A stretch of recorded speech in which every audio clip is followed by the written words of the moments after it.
The air in Maryland's Tidewater region hung thick and oppressive that summer morning of 1829, the kind of heat that made breathing feel like drowning on dry land, like inhaling water instead of atmosphere. The humidity pressed down with physical weight, turning every movement into effort, every breath into labor. 17-year-old Samuel watched through the cracked window of the servants' quarters as Dr. Elias Cunningham's carriage rolled up the winding drive to Ironwood Plantation, its black lacquer gleaming despite the dust that coated everything else, like a hearse come to collect souls before their time. The carriage wheels crunched on the oyster shell path, a sound that reminded Samuel of bones grinding beneath weight, of all the small deaths that accumulated in places like this until the very ground seemed soaked with suffering. He'd been awake since before dawn, as they all were, roused by the bell that marked the beginning of another day of labor that would stretch until darkness made work impossible.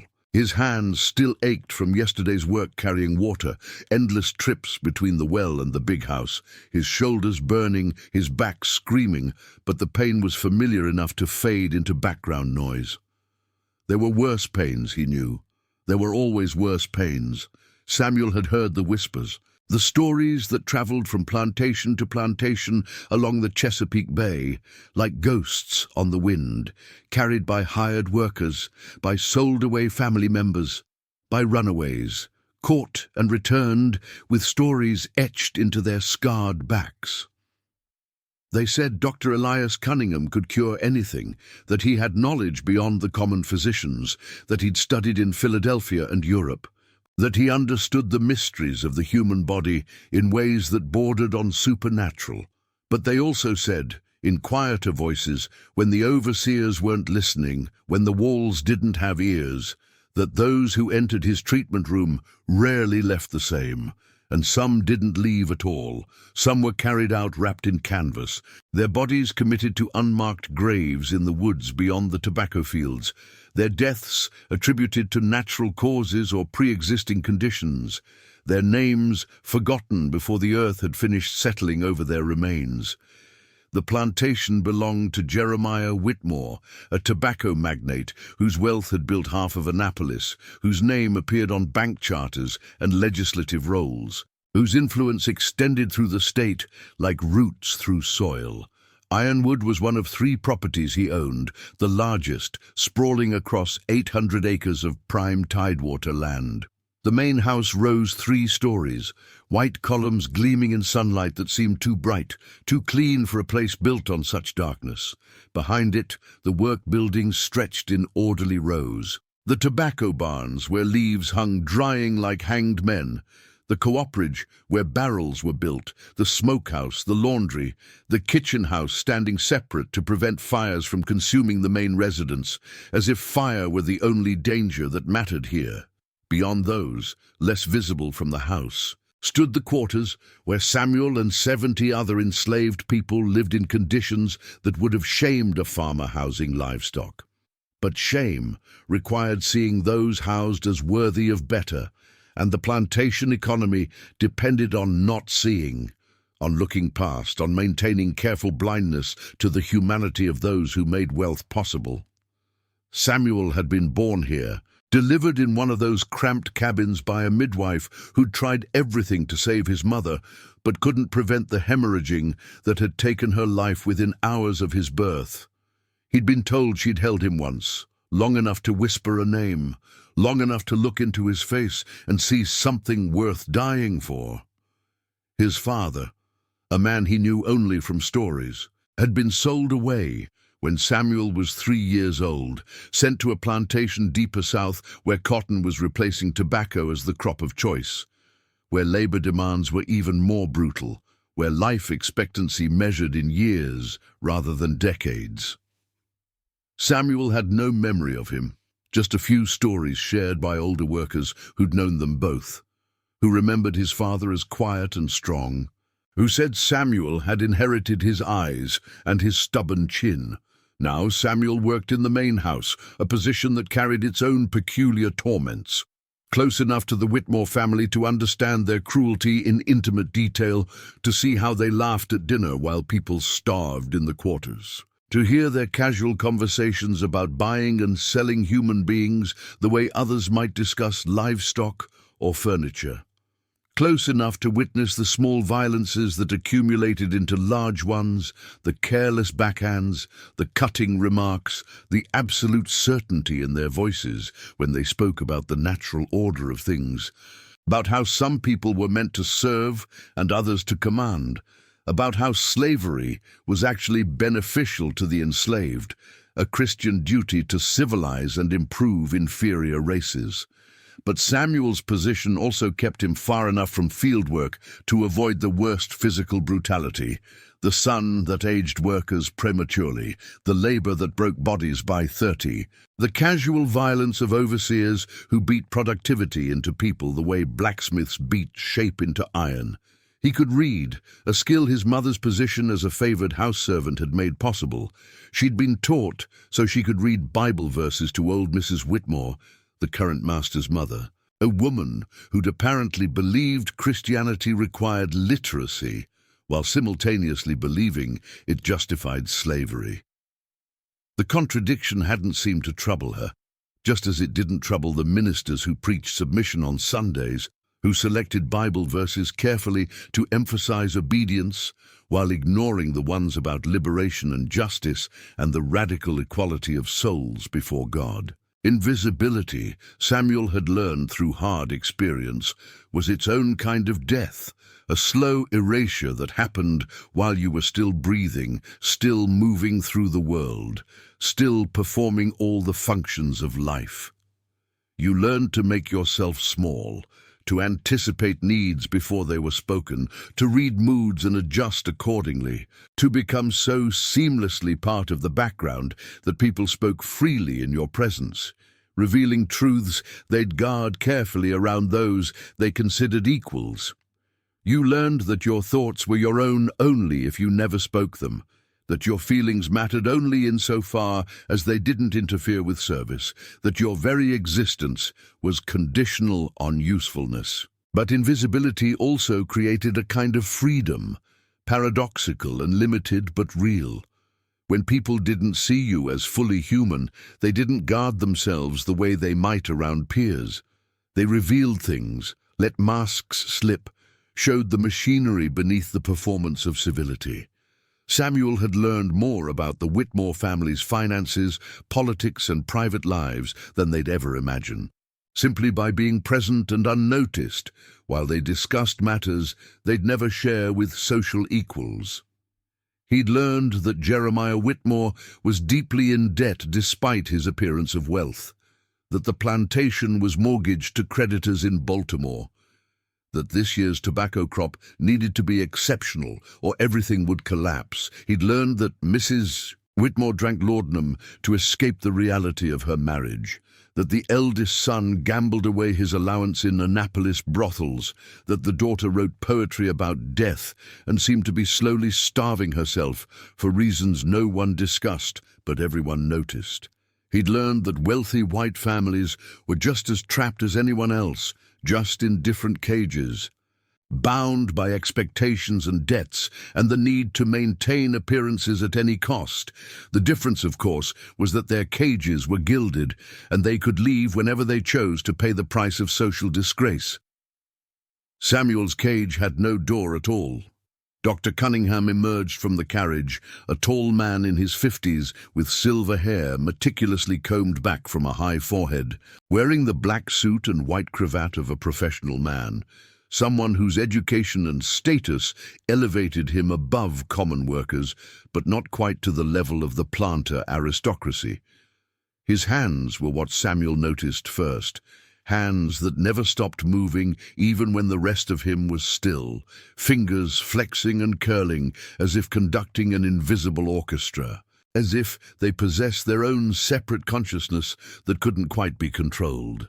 They were smooth hands, uncalloused, the hands of someone who worked with instruments and ideas rather than raw physical labor, but there was something unsettling in their constant motion. something that suggested hunger or compulsion or an eagerness barely restrained. His medical bag hung from his shoulder, worn leather the color of dried blood, the kind of deep brown red that comes from years of exposure to iron-rich fluids. It hung heavy, pulling his shoulder down slightly, suggesting more than instruments inside, perhaps books or journals, perhaps specimens preserved for study, perhaps things Samuel didn't want to imagine. The bag had clearly traveled extensively, bore the marks of long service, carried the weight of whatever knowledge or horror it contained with the dignity of an old soldier bearing scars. The doctor's face was distinguished in the way that age and confidence made some men distinguished rather than simply old. He had sharp features, a prominent nose, eyes of pale grey that seemed to look through rather than at things, assessing and categorizing and storing information for later use. His expression was pleasant, practiced, the face of someone who'd spent decades learning to put patients at ease, to project competence and care, to make people trust him with their lives. It was a mask, Samuel thought, watching from his window, a very good mask that the doctor wore so consistently he might not even remember what lay beneath it anymore. The household staff had been ordered to prepare the East Wing, a section of the plantation house that had been closed for years. No one questioned why. Questions were dangerous for people who could be sold, beaten, or worse, for speaking out of turn. The household staff had been ordered to prepare the East Wing, a section of the plantation house that had been closed for years, ever since old Mrs. Whitmore had died in those rooms, her final months marked by increasing dementia and the kind of suffering that makes death seem like mercy. The rooms still carried a smell of sickness and abandonment, of spaces where life had slowly drained away, windows that hadn't been opened in seasons, dust thick as cloth over furniture draped in white sheets, floorboards that creaked with secrets. The staff worked in nervous silence, scrubbing and airing and preparing spaces that felt fundamentally wrong, like they were tidying a tomb for new occupation. No one questioned why the doctor needed an entire wing, why examining sick workers required multiple rooms, specialized equipment, isolation from the rest of the household. Questions were dangerous for people who could be sold, beaten, or worse for speaking out of turn. Questions revealed thought, and thought revealed personhood, and personhood challenged the entire foundation of a system that required its victims to be seen as less than human, as property, as tools that could be used up and replaced. Martha, the head cook, grabbed Samuel's arm as he carried linens toward the East Wing late that afternoon. The sun was beginning its descent, casting long shadows that turned the hallway into alternating strips of gold and darkness. Her fingers dug into his flesh with urgent terror, leaving marks he'd feel for hours afterward. Her grip, the desperate clutch of someone trying to prevent a drowning, trying to pull him back from water that looked calm on the surface, but hid deadly currents beneath. Her eyes darted toward the hallway where Dr. Cunningham had disappeared, making sure they were alone, making sure no one could overhear what needed to be said. "Don't go in there after dark," she hissed, her voice dropping to barely more than breath, the kind of whisper that carries more weight than shouting ever could. "I seen things in my 40 years. I seen men hung from trees till their bodies swung like strange fruit. I seen women whipped till the flesh hung in strips from their backs. I seen children torn from their mothers' arms and sold away screaming. I seen men torn apart by dogs for trying to run, for daring to want freedom more than they feared death. I seen burning and branding and breaking, every kind of cruelty that one human being can inflict on another when they stop seeing them as human. But what that doctor does..." She couldn't finish, her voice breaking into a whisper that barely qualified as sound, as if the words themselves were too terrible to give full voice. Her hands were shaking, Samuel realized. This woman who'd survived 4 decades of horrors, who'd endured things that would have broken most people, who'd maintained dignity and humanity through conditions designed to destroy both. And she was terrified, genuinely terrified, in a way that transcended the daily fear of living enslaved. This was different. This was something worse. "He studies death, Samuel," she finally managed, the words coming out like a confession, like testimony to something unspeakable. Not how to prevent it, not how to cure disease or heal the sick. He studies death itself, how to perfect it, how to make it happen in controlled ways, in measured stages, how to drag it out and document every moment. I heard him talking once to Mr. Whitmore when they thought no one was listening. He said the enslaved are perfect subjects for research because ain't nobody gonna investigate if we die, ain't nobody gonna ask questions, ain't nobody who matters gonna care. The first patient arrived that afternoon, a field worker named Joshua who'd developed a persistent cough. Nothing serious, everyone thought, just the dust from the tobacco fields.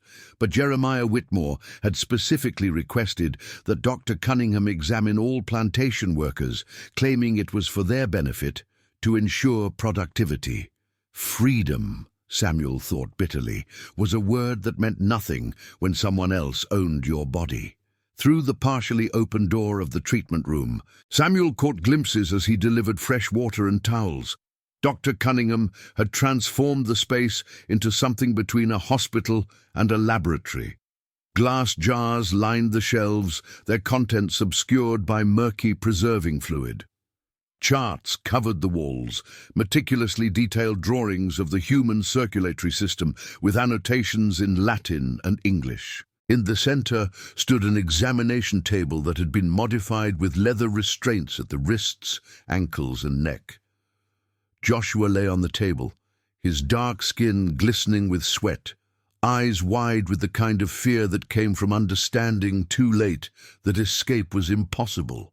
Dr. Cunningham spoke in a soothing tone, the voice of a man who'd perfected the art of making horror sound like healing. "This will help you, Joshua. Modern medicine requires observation. We must understand how the body responds to treatment, to blood loss, to the restoration of vital humors." "I don't want no treatment, Doctor," Joshua said, his voice steady despite the trembling in his hands. "I just got a cough. Some sassafras tea. That's all I need."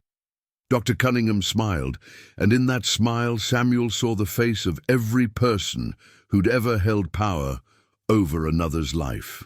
It wasn't cruel, exactly. It was worse.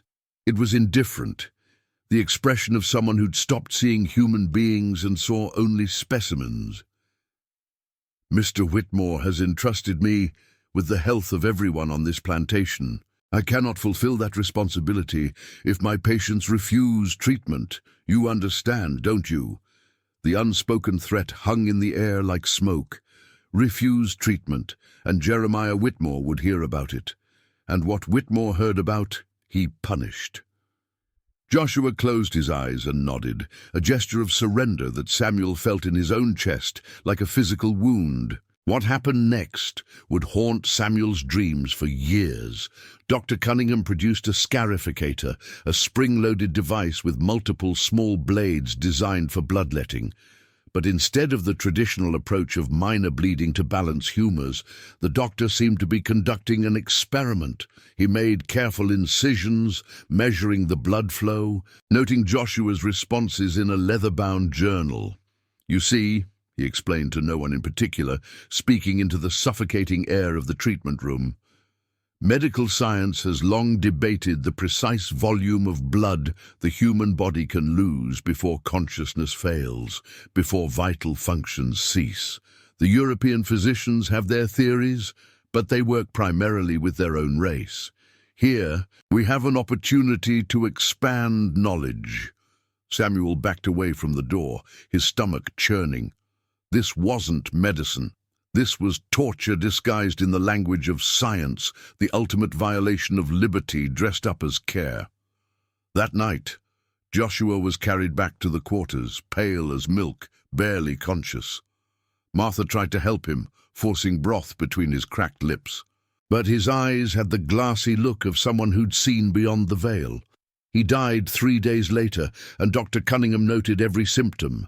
every stage of decline, with the detached precision of a naturalist observing an insect's life cycle. The funeral was brief, as all slave funerals were, a hurried affair between work shifts.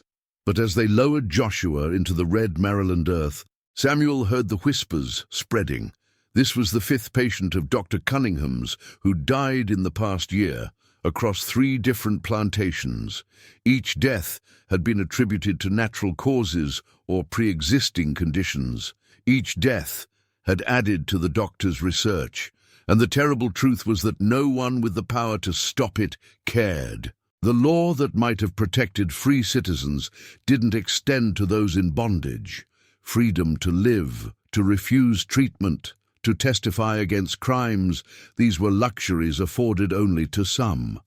The rest existed in a shadow world where a man could experiment on human beings and call it medicine, where death could be studied like weather patterns, where bodies were property to be used up and discarded. 2 weeks after Joshua's death, Jeremiah Whitmore summoned Samuel to the library.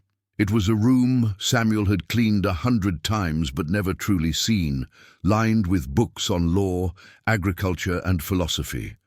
Volumes about liberty and the rights of man sat on shelves, purchased with money earned from the labor of people who had no rights at all.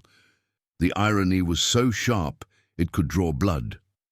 "Samuel," Whitmore said, not looking up from his ledger, "Dr. Cunningham has requested an assistant, someone literate, observant, capable of following detailed instructions.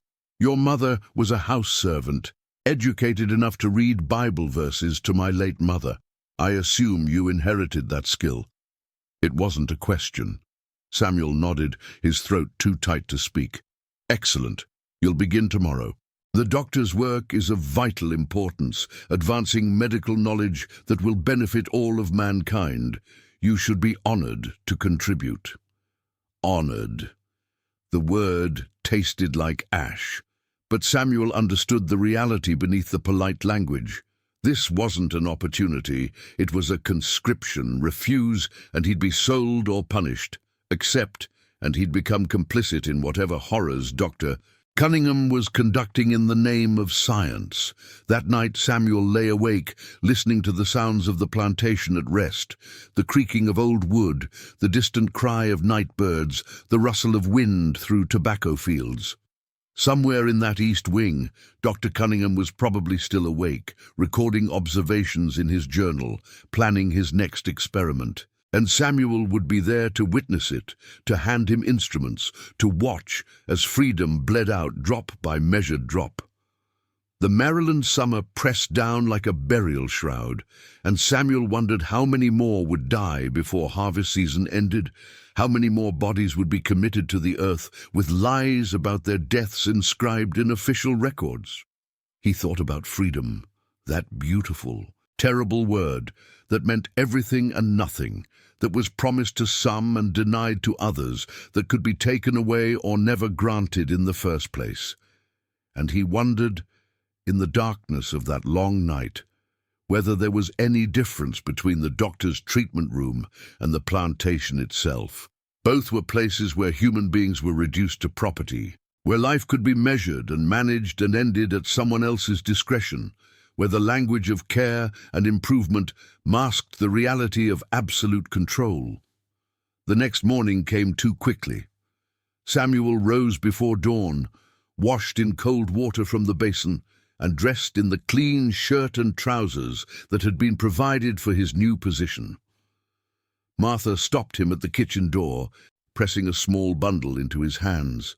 Inside was a piece of cornbread and a cloth packet of dried herbs. "For protection," she whispered, though they both knew herbs couldn't protect against what waited in the east wing. Dr. Cunningham greeted Samuel with the same practiced pleasantness he showed everyone, the mask of civilization that made his work possible. "Ah, excellent, you're prompt. Punctuality is essential in medical observation. Come, let me show you your duties." The treatment room looked different in morning light, less overtly sinister, but more disturbing in its ordinariness. The jars on the shelves revealed their contents in daylight, preserved organs floating in formaldehyde, labeled with dates and briefcase notes. Heart of male, approximately 30 years, extensive bleeding, read one. Kidney, female, mid-20s, exsanguination study, read another. Samuel's hands shook as he tied on the apron Dr. Cunningham provided. The fabric was stiff with old bloodstains that hadn't washed out completely, a map of previous procedures written in rust-colored shadows. "Your first task," the doctor said, opening his journal to a fresh page, "is to learn to take accurate notes. Observation is the foundation of all scientific inquiry. When I perform a procedure, you will record exactly what I say, when I say it. Timing is crucial. The progression from consciousness to unconsciousness, from life to death, follows patterns that we must document with precision." He spoke about death as casually as another man might discuss crop rotation or weather patterns. It was that casualness, Samuel realized, that made the horror complete. Dr. Cunningham didn't see himself as a monster. He saw himself as a pioneer, pushing the boundaries of medical knowledge, and the fact that his subjects were enslaved, people made the work possible. Their lack of freedom was the very foundation of his science. The first patient that day was a woman named Grace, 40 years old, suffering from chronic back pain after years of field work. She entered the treatment room with the exhausted resignation of someone who'd long ago stopped expecting mercy from the world. "Please lie down," Dr. Cunningham instructed, his voice gentle, almost paternal. "I'm going to examine you thoroughly. Samuel here will assist me. There's nothing to fear." But fear wasn't about what was said. It was about what was understood, the silent communication that passed between people who lived under constant threat. Grace looked at Samuel, and in her eyes he saw a question. "Will you help me, or will you help him?" Samuel didn't have an answer. He was trapped in the same system that trapped her, powerless to refuse, unable to escape. The only difference was the specific nature of their bondage. Dr. Cunningham began his examination, checking Grace's pulse, listening to her breathing, pressing on her abdomen. Normal medical procedures on the surface, but then he retrieved the scarificator, and Samuel understood that the examination had been pretense, preparation for what came next. "Grace," the doctor said, his tone still gentle, still soothing, "I'm going to try a new treatment for your pain. It involves releasing excess blood, which we believe carries the impurities that cause suffering. You'll feel weak afterward, but in time you should experience relief." "How much blood, doctor?" Grace asked, her voice barely above a whisper. "Enough to achieve the desired effect. Science requires experimentation, you understand. I cannot promise results without observation." He positioned her arm over a ceramic bowl and made the incision. Blood flowed, dark and steady, pooling in the white basin like a terrible prophecy. Dr. Cunningham watched with absolute focus, occasionally checking Grace's pulse, noting changes in her breathing and color. "Samuel," he said, not looking away from his patient, "record the time. Note that the patient's pulse has weakened to approximately 60 beats per minute. Skin pallor increasing, consciousness still maintained." Samuel's hand moved across the page, forming letters and numbers that documented horror with clinical detachment.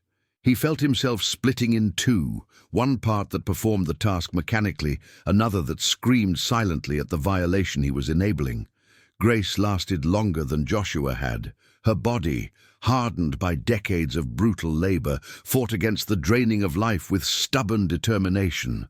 But eventually, inevitably, her eyes fluttered closed, her breathing became shallow and irregular, and Dr. Cunningham finally tied off the wound, 3/4 of the ceramic bowl filled with her blood.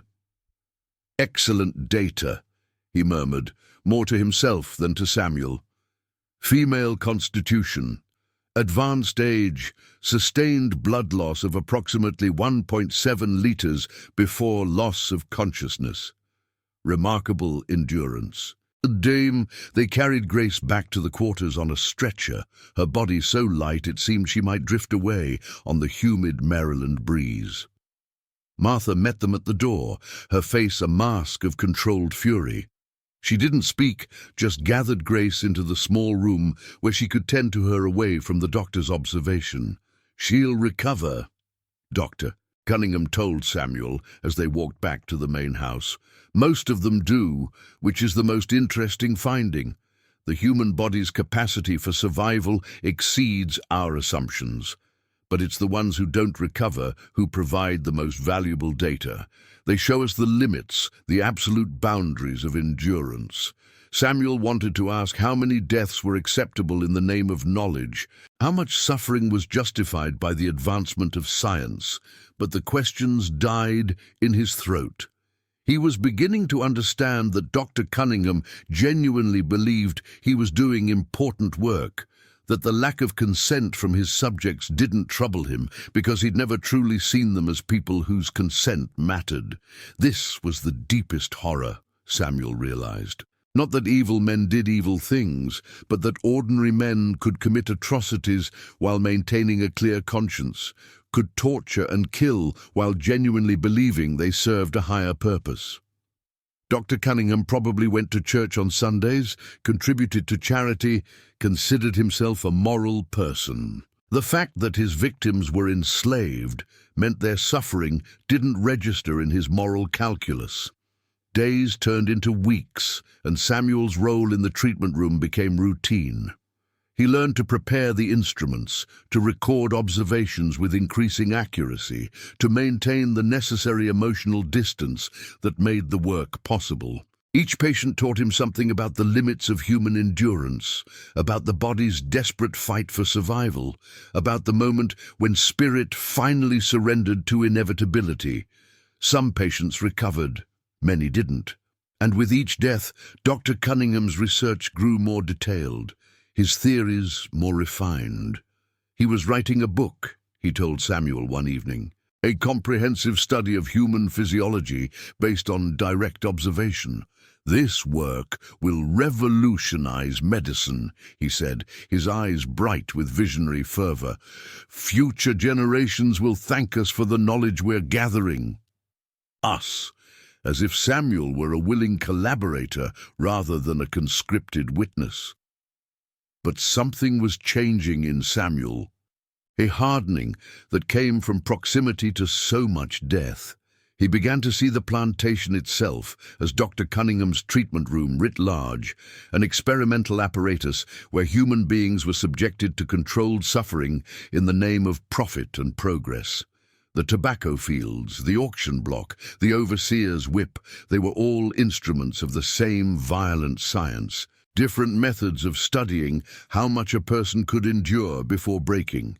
And the most terrifying part was that it was all legal, all sanctioned by the laws of Maryland and the United States. The Constitution that proclaimed all men created equal had built into it exceptions and compromises that made this horror possible. Freedom was not a universal right, but a privilege distributed according to race, wealth, and circumstance. One night, unable to sleep, Samuel crept into the treatment room. Moonlight filtered through the windows, casting silver shadows across the jars and instruments.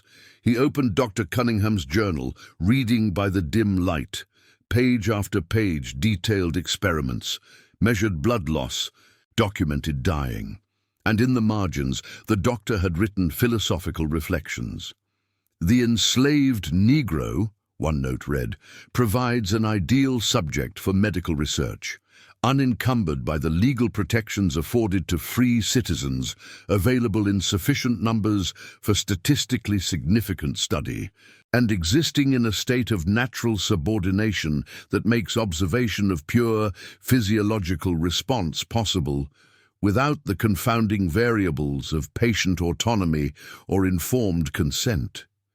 This is not cruelty, but opportunity, a chance to advance human knowledge while simultaneously providing medical care to a population that would otherwise receive none." Samuel felt bile rise in his throat. This was how atrocity justified itself, through the language of science and benefit, by reframing torture as treatment, by defining some humans as less than human, by transforming murder into research. He thought about running, about escaping north to Pennsylvania or New York, to places where slavery was illegal. But Maryland's laws were strict, and the penalties for attempted escape were severe. Ironwood Plantation was surrounded by farms and towns where every white person was a potential informer, where bounties were paid for captured runaways, where the entire society was structured to prevent exactly the kind of freedom Samuel craved. The trap was perfect. Stay and be complicit in horror. Try to leave and face capture, punishment, or death. There was no good choice, only degrees of terrible. A sound from the hallway made Samuel freeze. Dr. Cunningham stood in the doorway, still dressed despite the late hour. For a long moment, neither spoke. Then the doctor walked into the room, his expression unreadable in the shadows. "You're curious," he said finally. "That's good. Intellectual curiosity is essential to learning. Tell me, Samuel, what do you think of the work we're doing?" It was a test, Samuel realized, an invitation to reveal himself, to speak truths that could be punished. But he was tired, so deeply tired of the constant performance of submission, of pretending not to feel what he felt, not to think what he thought. "I think," Samuel said slowly, choosing each word with care, "that you're documenting what happens when people have no freedom to refuse. You call it science, but it's only possible because we can't say no. If your patients were free men, white men with the protection of law, you couldn't do what you're doing. Your research depends on our bondage." He expected anger, punishment, immediate consequences. Instead, Dr. Cunningham nodded thoughtfully. "You're more perceptive than I credited. Yes, you're absolutely right. My work is made possible by the social structure of our society. But I would argue that's not a flaw in the research. It's simply the context. All scientific knowledge is gathered within some context. The physicians who advanced European medicine did so by studying prisoners, the poor, the condemned. Knowledge requires sacrifice, and historically, that sacrifice has been borne by those with the least power to refuse." "That doesn't make it right," Samuel said, his voice stronger now. "Right is a philosophical concept, not a scientific one," the doctor replied. "My concern is with what's true, what can be measured and verified. The moral questions, they're for others to debate. I'm simply advancing human knowledge." And there it was, the ultimate abdication of responsibility. Dr. Cunningham had divorced his actions from their moral context, had convinced himself that the pursuit of knowledge existed in a realm beyond ethics, that the suffering he caused didn't matter because it served a larger purpose. Samuel understood in that moment that he couldn't change the doctor's mind, couldn't appeal to a conscience that had been carefully insulated from the reality of its own cruelty. But he also understood something else. Documentation worked both ways. Dr. Cunningham was recording his experiments. What if someone else recorded them too, with different intentions, different framing? The idea took root in Samuel's mind, dangerous and necessary. He would keep his own journal, his own account of what happened in the treatment room. Not the clinical observations Dr. Cunningham wanted, but the truth of suffering, the reality of people denied the basic freedom to live unmolested in their own bodies. He didn't know if anyone would ever read it, didn't know if it would matter, but the act itself, the resistance of bearing witness, felt like the only power he possessed. Over the following months, Samuel maintained 2 sets of records. During the day, he took the notes Dr. Cunningham required, detailing procedures and observations with scientific precision. At night, by candlelight in the cramped space he shared with 3 other men, he wrote in a stolen journal, recording names and stories, the humanity that the doctor's research erased. Grace, who survived her bloodletting but was never the same, her chronic pain replaced by chronic weakness. Thomas, who died on the examination table after losing too much blood too quickly, his last words a prayer for his children. Rebecca, who understood what was happening and begged to be sent back to the fields, preferring brutal labor to clinical torture. Marcus, who fought against the restraints until his wrists bled, until exhaustion or blood loss rendered him compliant. Samuel wrote their names, their stories, their deaths. He wrote about the treatment room and the tobacco fields, about Dr. Cunningham and Jeremiah Whitmore, about a system that allowed human beings to be used as experimental subjects without consent or compensation or care. And he wrote about freedom, that word that meant so much and so little, that was denied to some so it could be granted to others. That was supposedly the foundation of American democracy, but was actually available to only a fraction of the population. The research continued through summer and into fall. Dr. Cunningham's techniques became more refined, his measurements more precise. He developed theories about racial differences in blood composition, about the relationship between physical labor and cardiovascular endurance, about optimal bleeding techniques for various medical conditions. His book was nearly complete, and he spoke excitedly about presenting his findings to medical societies in Baltimore and Philadelphia. Samuel watched it all, recorded it all, and felt himself changing. The horror became normalized, the way horror always does when it's constant and inescapable. He learned to disconnect, to perform his duties, while keeping some essential part of himself protected behind walls of numbness. It was a kind of death, he realized, a slow bleeding out of the self to survive proximity to so much violation. But the numbness cracked one afternoon in October when a new patient arrived, a girl no more than 14 named Sarah. She'd been working in the house and developed a fever, nothing severe, but Jeremiah Whitmore insisted she be examined by Dr. Cunningham. The moment Samuel saw her, saw the terror in her young eyes, something broke inside him. "Doctor," he said, his voice shaking but determined, "she's just a child. The fever is mild. Let me take her back. Give her some willow bark tea and rest. There's no need for examination." Dr. Cunningham looked at Samuel with surprise, then something darker, more calculating. "I'm the physician here, Samuel, not you. I'll determine what treatment is necessary. Prepare the examination table." "No." The word hung in the air between them, impossible and irrevocable. Samuel had finally found the limit of what he could accept, the line he couldn't cross, no matter the consequences. He would not help strap a terrified child to that table, would not record her suffering, would not enable one more experiment. Dr. Cunningham's face hardened. "You're refusing a direct order?" "I'm refusing to participate in torture. Call it whatever you want, but we both know what happens on that table, and I won't let it happen to her." For a long moment the doctor simply stared, as if seeing Samuel for the first time as something other than an obedient assistant. Then he turned and walked to the door, calling for the overseer. Samuel knew what was coming. Refusal meant punishment, possibly death.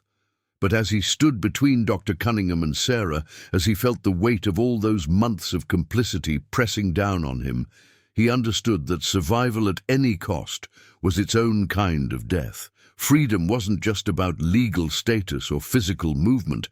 It was about the ability to say no, to refuse participation in evil, to maintain some essential humanity, even when everything conspired to strip it away. The overseer arrived, a massive man named Crawford, who enforced plantation discipline with brutal efficiency. "This one's refusing to work," Dr. Cunningham said, gesturing to Samuel. "He needs to be reminded of his place." Crawford's fist connected with Samuel's jaw before he could react, sending him sprawling. The beating that followed was methodical and savage, designed to hurt without causing permanent damage that might reduce his value. Through the pain, Samuel heard Sarah crying. heard Dr. Cunningham's voice calm and reasonable, explaining that disobedience could not be tolerated. That order must be maintained. They dragged Samuel out of the treatment room and locked him in the root cellar, a dark space beneath the kitchen that smelled of earth and decay. His body was a map of agony, every movement sending fresh waves of pain through broken ribs and bruised organs. But his mind was strangely clear. He had refused. He had said no. And even though it had cost him everything, even though he would likely die in this cellar or on the auction block or under Crawford's whip, he had reclaimed something essential. For one moment, he had been free to choose, and he had chosen resistance. Hours passed in darkness. Samuel drifted in and out of consciousness, his thoughts fragmenting into fever dreams where Dr. Cunningham's treatment room expanded to consume the entire plantation, the entire state, the entire country, every person reduced to a subject in some vast experiment, every life measured and managed and ultimately discarded in the name of progress and profit and the advancement of knowledge that served only those with power. But he also dreamed of other things, of grace, recovered enough to work, but never recovered enough to forget, of Martha slipping herbs into his hand like weapons, of all the people who'd passed through that treatment room and survived, carrying the knowledge of what had been done to them, of his own journal, hidden in a space between floorboards where no one would think to look. Documentation was power, testimony was resistance. Even if no one heard it in his lifetime, even if the record remained buried for decades or centuries, the truth existed, had been preserved, could someday be discovered and acknowledged. The cellar door opened, and Martha descended with a basket of food and clean cloths. "Hush now," she whispered, examining his injuries. "Don't try to talk. They're going to sell you, probably. Whitmore don't like slaves who forget their place. And the doctor said you were too dangerous to keep around, too educated, too questioning." Samuel tried to speak, but his jaw was too swollen. Martha understood anyway. "Your journal," she said quietly. "I know about it. I've known for weeks, been reading it after you fall asleep." She pressed something into his hand, his own stolen notebook. The pages filled with testimony. "I can't read much, but I can tell others what you wrote. Sarah got away, by the way. Soon as the beating started, she ran. Made it to the woods. Might get caught, might get free, but she's not on that table, and that's because of you." The words hurt more than the physical pain, hurt in a way that felt like healing. His resistance had mattered. His refusal had saved at least one person from violation. It wasn't enough, could never be enough. But it was something. Martha kept talking, her voice low and urgent. "There's others, Samuel. Lots of others who know what that doctor does, who've been whispering about it, afraid to speak up. But word travels. You ain't the first to keep a record. There's been others, in other places, documenting what gets done to us. Someday, all of it gonna come to light. Someday, people gonna have to answer for what they did." Someday. It was a word that lived in the future, in a time neither of them might see. But it was also a word that implied change, that suggested the current order wasn't permanent, that resistance, even when it seemed futile, could ripple outward and forward, could become part of a larger pattern of refusal and testimony that would eventually transform society. Samuel spent 3 more days in the cellar before being transported to an auction house in Baltimore. His last view of Ironwood Plantation was through the bars of a wagon, the grand house where Dr. Cunningham continued his work, the fields where people labored under conditions that slowly killed them, the east wing where the treatment room waited for its next patient. He never knew what happened to his journal, whether Martha managed to preserve it, or whether it was discovered and destroyed. He never knew if Dr. Cunningham's book was published, if his research entered the medical canon, if future doctors studied his techniques and built upon his findings. But Samuel carried the names with him, the testimony of suffering, the record of people who'd been denied freedom in every possible sense, whose bodies had been used as experimental subjects, whose deaths had been documented but not mourned, whose humanity had been systematically erased in the service of science and profit. Years later, after the political upheaval and social transformation that would eventually end slavery, after the battles fought and lives lost and laws changed, Samuel would still wake sometimes in the night, still feel the weight of those months in Dr. Cunningham's treatment room pressing down on his chest. The physical scars faded. The psychological ones never did. But he also carried the memory of that one moment of refusal, of choosing resistance even when it cost him everything, of standing between power and its victims and saying no. Freedom, he understood, wasn't granted by laws or governments. It existed first in the mind, in the determination to maintain autonomy even in the most crushing circumstances, in the choice to resist even when resistance seemed futile. The story of Ironwood Plantation would become a footnote in history, one of thousands of sites where atrocities were committed in the name of progress. Dr. Cunningham's name might appear in old medical journals. His research might be cited by scholars studying the dark history of experimental medicine.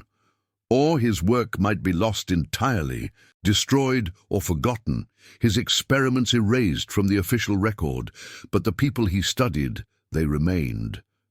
In testimony and oral history, in the stories passed down through generations, in the collective memory of a people who'd survived systematic dehumanization and emerged with their humanity intact.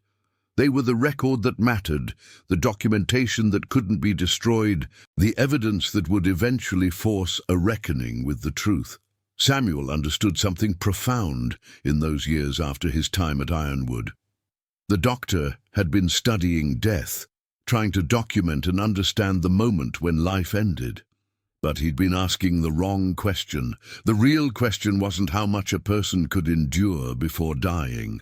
It was how much they could endure and still remain human, still capable of resistance, still able to choose freedom even when every structure of society conspired to deny it. And the answer, Samuel knew, was that the human capacity for survival exceeded anything Dr. Cunningham could measure or comprehend. People endured unspeakable horror and remained themselves. They were beaten, starved, worked to exhaustion, experimented on, and still they found ways to resist, to maintain dignity, to choose freedom in thought and spirit, even when their bodies were in chains. That was the real discovery, the knowledge that mattered more than any medical technique or physiological observation. Freedom wasn't about the absence of constraint, it was about the presence of will, the determination to remain autonomous in thought and moral judgment, even when every action was controlled by others. The Maryland summer that Samuel remembered was more than weather. It was a state of being, an atmosphere of oppression so thick it was hard to breathe, but it was also the air in which resistance germinated, in which people found ways to document and testify and refuse, in which the seeds of eventual liberation were planted even in the most hostile soil. Dr. Elias Cunningham believed he was advancing human knowledge. He believed his research served a higher purpose that justified the suffering he caused. He believed that the ends justified the means, that scientific progress required sacrifice, that the lack of consent from his subjects was irrelevant because they weren't fully human in the eyes of law and society. He was wrong. Not just morally wrong, though he was certainly that. He was intellectually wrong. His research, built on coercion and violence, couldn't produce genuine knowledge because it was fundamentally corrupted by the conditions of its creation. You cannot study human physiology accurately when you're simultaneously denying your subject's humanity. You cannot gather reliable data through torture.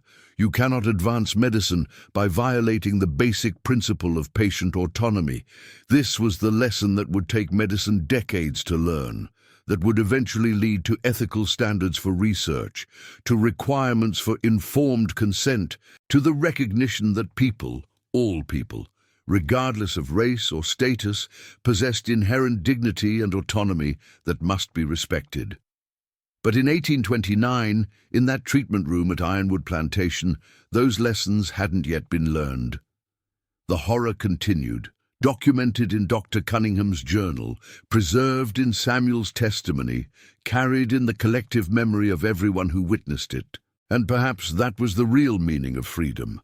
Not the absence of suffering, not even the ability to escape oppression, but the capacity to witness and record and refuse to let atrocity be normalized, to insist on one's own humanity and the humanity of others, even when everything else was stripped away.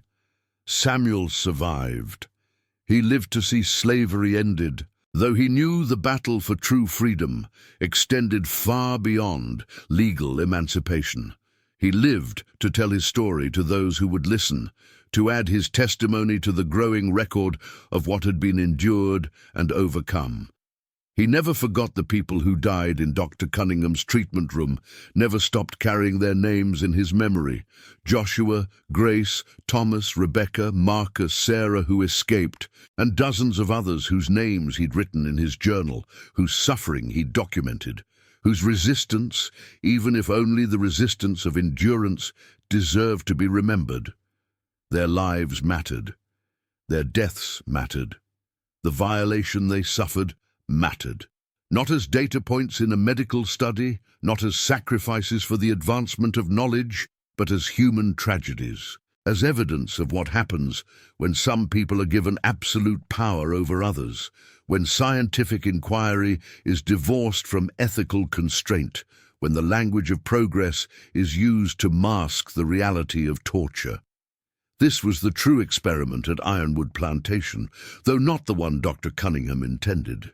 It was an experiment in how much evil could be normalized, how much suffering could be rationalized, how far people could descend into complicity and still maintain the illusion of civilization. And the results of that experiment were clear.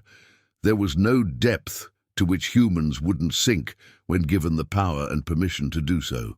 But there was also no limit to human resistance, no point at which people completely surrendered their capacity to refuse, to document, to testify against injustice. The treatment room eventually closed, Ironwood Plantation eventually failed, the tobacco economy it depended on shifting, the social structure supporting it beginning to crack. Dr. Cunningham eventually died. His research unfinished, his book unpublished, his name forgotten by all but those who'd suffered under his care. But the people remained. Their descendants remained. Their stories remained, passed down through generations, preserved in fragments and testimony, becoming part of the larger narrative of survival and resistance that defined an entire people's experience. And Samuel's journal, or journals like it, scattered across the South, hidden in walls and buried in the ground and smuggled north. These became the counter-narrative to the official history, the record of what really happened when freedom was denied, when human beings were reduced to property and experimental subjects. This was the real lesson of Ironwood Plantation. Not Dr. Cunningham's medical observations, not his theories about blood and physiology, but the testimony of those who refused to let their suffering be erased, who insisted on documenting the truth, who maintained their humanity and capacity for moral judgment even in the most dehumanizing circumstances. Freedom is always contested. It must be claimed, fought for, defended, and redefined in each generation. It's never simply granted and never completely secure. But it exists first in the mind, in the determination to remain human, to refuse complicity in evil, to bear witness to truth, even when truth-telling carries terrible costs. Samuel understood this as he grew old, as he watched the country transform, as he saw new battles for freedom emerge even after the old ones were nominally won. He understood that what happened at Ironwood wasn't an aberration, but a revelation. A glimpse into the dark heart of what becomes possible when some people are defined as less than fully human, when science and progress are divorced from ethics, when power is unchecked by accountability.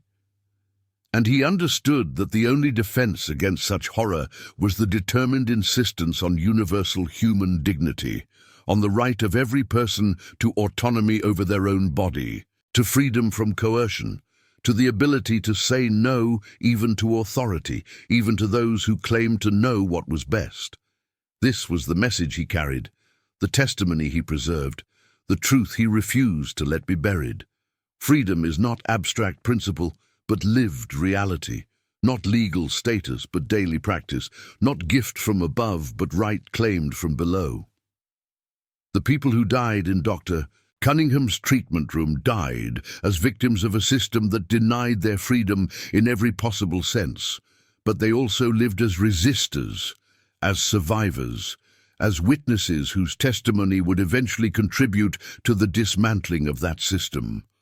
Their blood was spilled in the name of science, but their lives stood as evidence against the very premises of that science, proof that you cannot advance knowledge through violation, cannot build understanding on suffering, cannot achieve progress by denying the humanity of those you study. This was the real experiment at Ironwood Plantation, and its results echo still through history. A warning about what happens when freedom is denied, a testament to the human capacity for resistance, a reminder that some lines must not be crossed, some violations cannot be justified, some forms of knowledge are not worth the cost of their acquisition.